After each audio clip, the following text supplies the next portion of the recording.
Escuchemos al siervo Juan Bautista Sánchez, director del Ministerio de Evangelización Víspera del Fin, con la exposición del estudio de la Epístola de Santiago.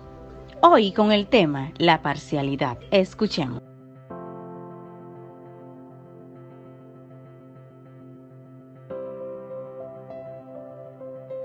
Dios les bendiga, mis amados hermanos. Continuamos con el estudio o la exposición acerca de la Epístola de Santiago. Hoy en el capítulo 2, amonestación contra la parcialidad.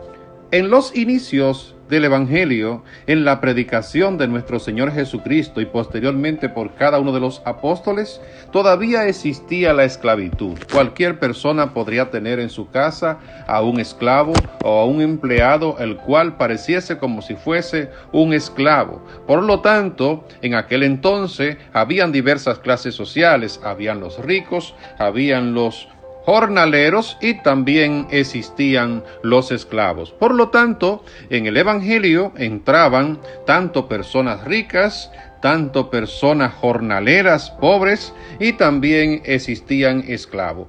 Pero una cosa siempre se ha enseñado dentro de lo que es el Evangelio, y es que en el Señor todos somos iguales. No es que ahora al convertirse el esclavo, la Biblia decía que tenía que rebelarse e independizarse porque a libertad nos había llamado Cristo. Más bien amonestaba a los esclavos a que se guardasen obedeciendo a sus amos, esta vez como si le estuviesen sirviendo al Señor. Pero sucedía algo ya dentro del templo, dentro de los servicios, dentro de las actividades que se realizaban, dentro de los cultos para el Señor. Y es que había cierto trato con las personas que entraban. Según dice aquí: hermanos míos, que vuestra fe en nuestro glorioso Señor Jesucristo sea sin acepción de persona, porque si en vuestra congregación entra un hombre con anillo de oro y con ropa espléndida, y también entra un pobre con vestido andrajoso, y miráis con agrado al que trae la ropa espléndida y le decís: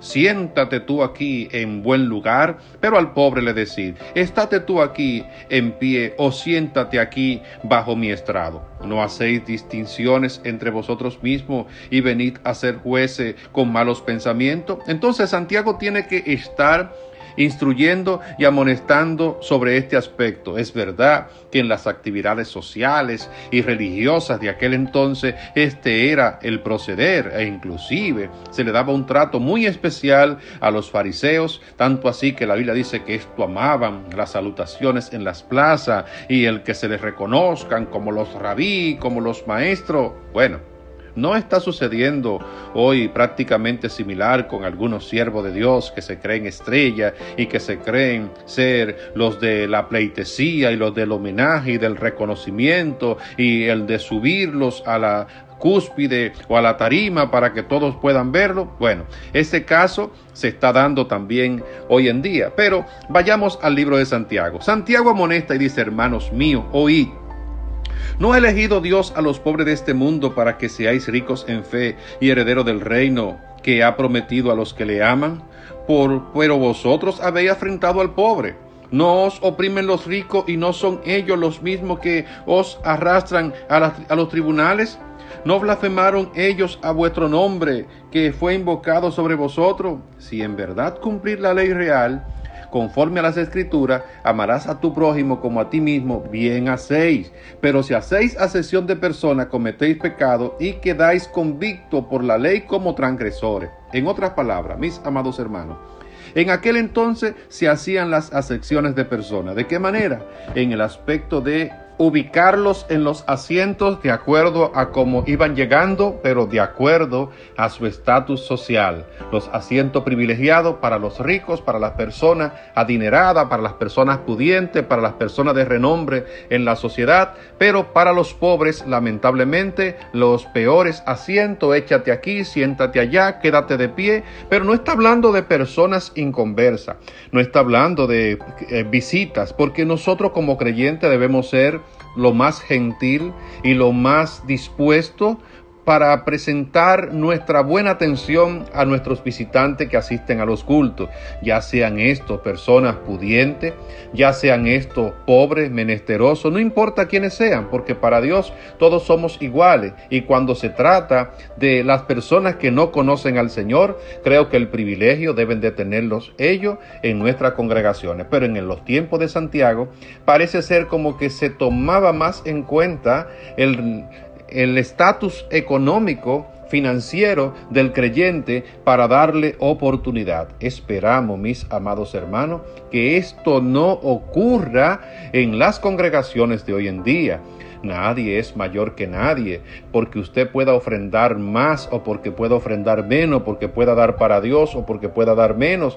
Lo importante es que en Cristo todos somos iguales, todos somos miembros del cuerpo de Cristo. Ahora bien, no es lo mismo cuando alguna persona en la congregación es invitada y tiene una asignación especial, una oportunidad principal en el servicio. Cuando decimos al predicador, sube acá arriba y está en la tarima para que pueda desde ahí sentarte junto a los pastores, eso no es una violación de los lineamientos que presenta Santiago, porque esto es un caso especial, esto es una oportunidad única que tenemos con nosotros, una visita especial que va a disertar la palabra o que va a entonar algunas alabanzas. El ponerlo en algún lugar privilegiado aún es bíblico. ¿Recuerdan lo que dice la Biblia?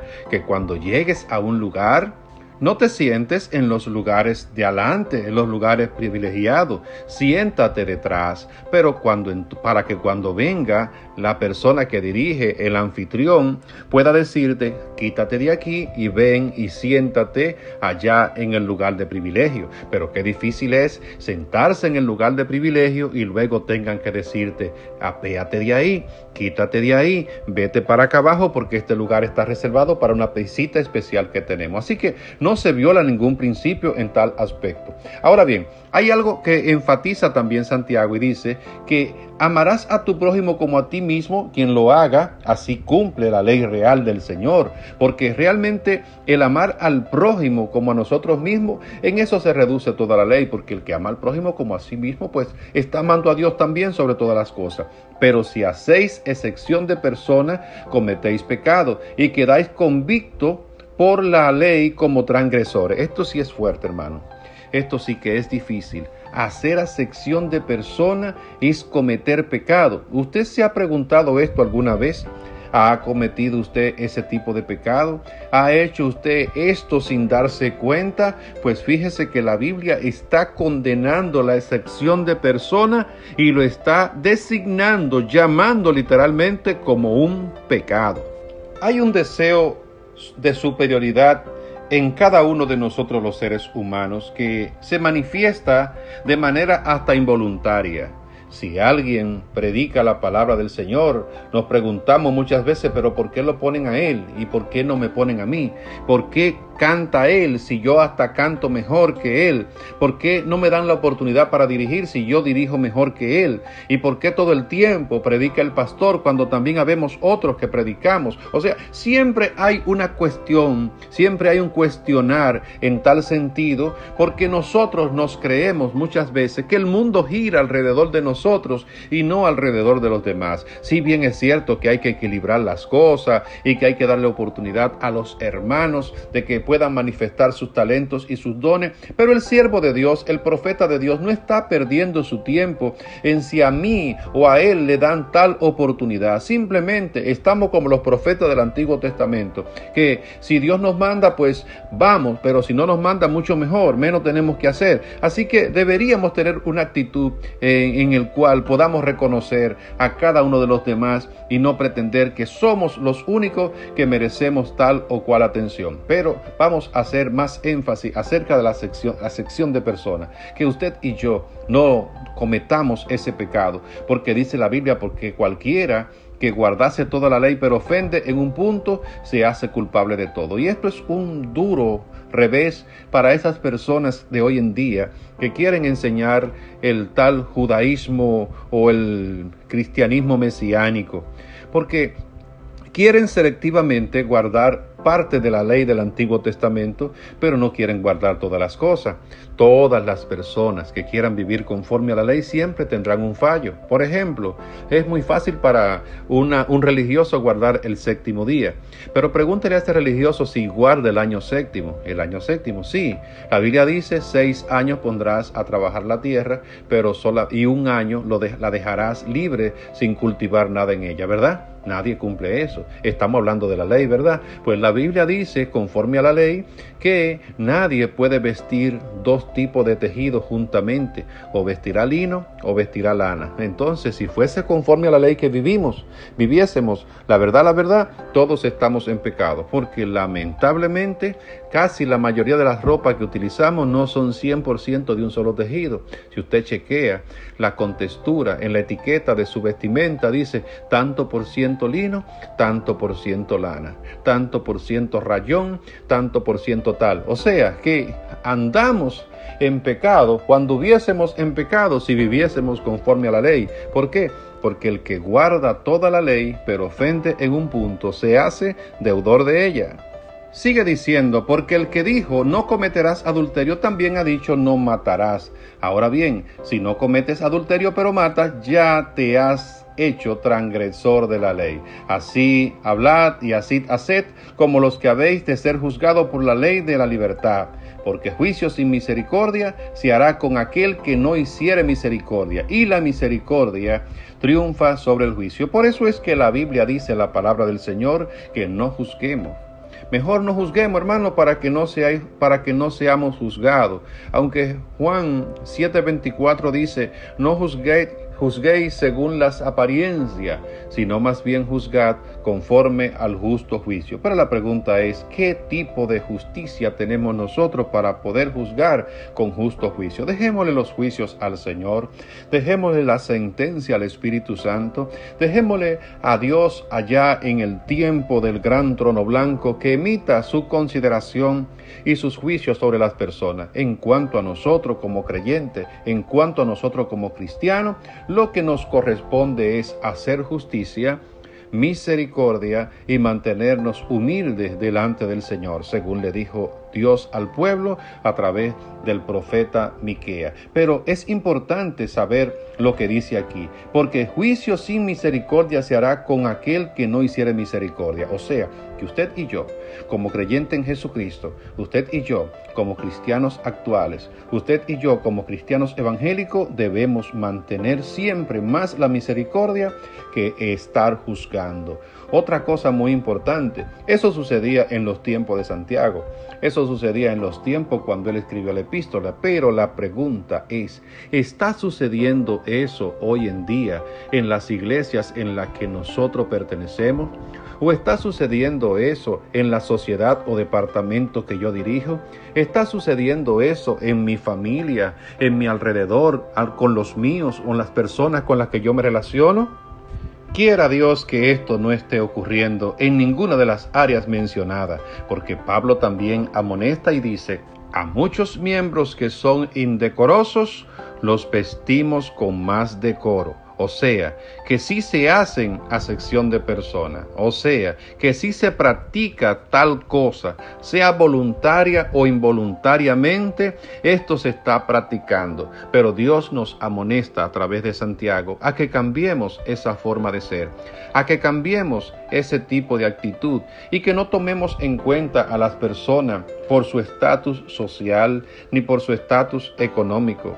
Vamos a tomar en cuenta a las personas de manera igual. Vamos a juzgar a las personas de manera igual. Vamos a reconocer los méritos de las personas y a utilizar a cada individuo conforme a la medida de fe, dice la Biblia, conforme a los dones y la gracia que Dios ha puesto en cada uno de ellos. Hay personas en la iglesia que usted sabe que predican, pues pongámoslos a predicar. Hay personas en la sociedad que usted dirige, que usted sabe que cantan, pues déle oportunidad de que se desarrollen desarrolle. Hay personas que evangelizan o testifican o tienen algo que decir de Dios. Pues vamos a utilizar a esas personas.